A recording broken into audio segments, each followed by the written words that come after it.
So if you've been playing guitar for a while and you can play really well and you have good technique and can play along with a lot of your favorite bands, but you're just not quite sure exactly what they're doing when they're composing their riffs or songs, this is a great video for you. Today we're going to break down a section in the song The End of Heartache by Killswitch Engage, which is written in the key of C minor, although there is a section where they kind of move to C Phrygian, but that can be for a later video. So the section goes like this.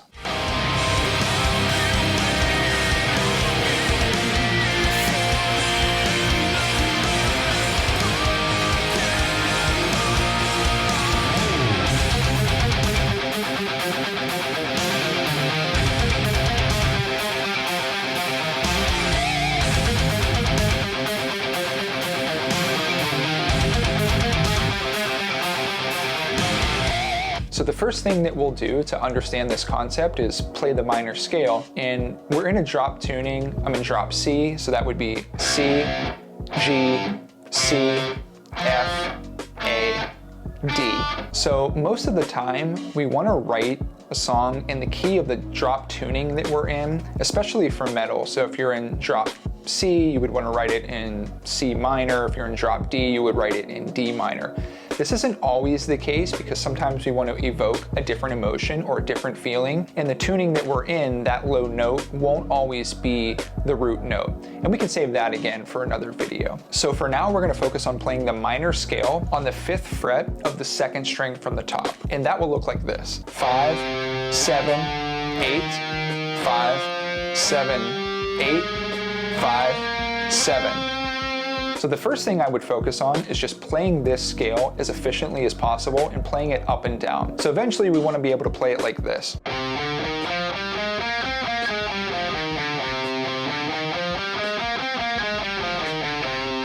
And have it become second nature so that you can play it without really thinking about it. The next step would be to play it and really listen for and internalize the sound and the mood and the emotion that it evokes. So it's a really dark, sad, almost mysterious sounding scale, and that's why a lot of metal is written using the minor scale. So it gives that dark, heavy sound to it, and along with distortion and heavy bass, it can really make for a very big and heavy sound. So the next thing we'll want to do is learn the scale all over the neck. We'll want to learn the notes all over the neck. And for this section of The End of Heartache, he plays this piece using the high C string and plays a descending pattern in the minor scale just using that single string. So the first thing we'll want to do is play the minor scale on that string by itself, and it will look like this: open, 2, 3, 5, 7, 8, 10, 12. So that's the same thing that we played on the 5th fret of the 2nd string from the top.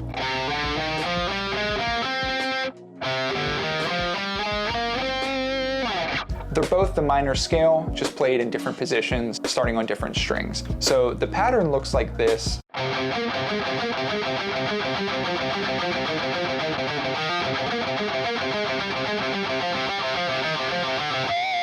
So you can see that we're really just reversing the minor scale starting on the 10th fret. So he's just playing every note in the minor scale from the 10th fret down. So 10, 8, 7, 5, 3, 2, and open. And in between each of those notes and in the pattern, he's just bouncing off the open string. And there's some other dynamics in there where he's palm muting it for the first half, and then the second half starts palm muted and then kind of opens up that palm mute, so they're just playing the full string, and then there's a pinch harmonic in there.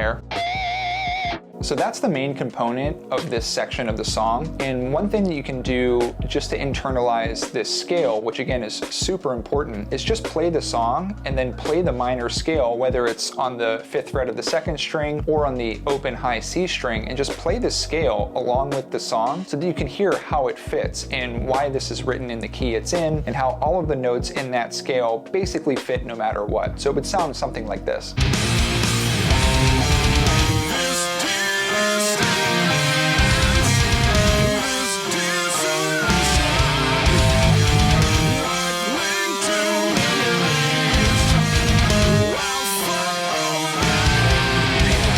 So you can hear there how every note sounded really nice over top of that rhythm guitar, and it would sound good throughout the entire song. And that's just a great way to internalize the scale so that it really becomes second nature.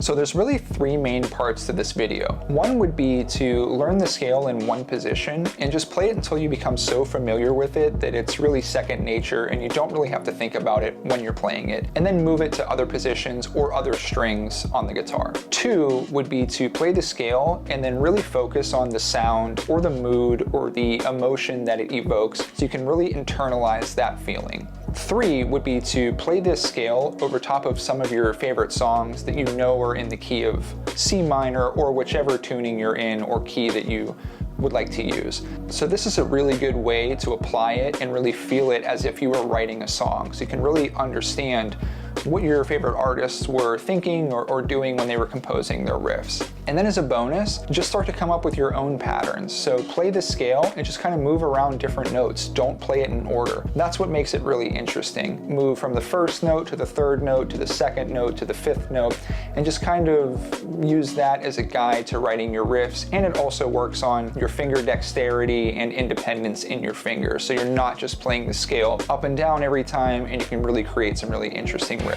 So hopefully you enjoyed this video and it's really useful and you can use it to immediately start applying it to your own writing. And if you want more videos like this, don't forget to like, subscribe, and hit that notification bell, and comment below if you have any questions or want to see any other breakdowns from any other songs. And through this learning process, just remember, don't get frustrated, keep practicing, repetition is going to be your best friend, and really just have fun doing it. Catch you next time.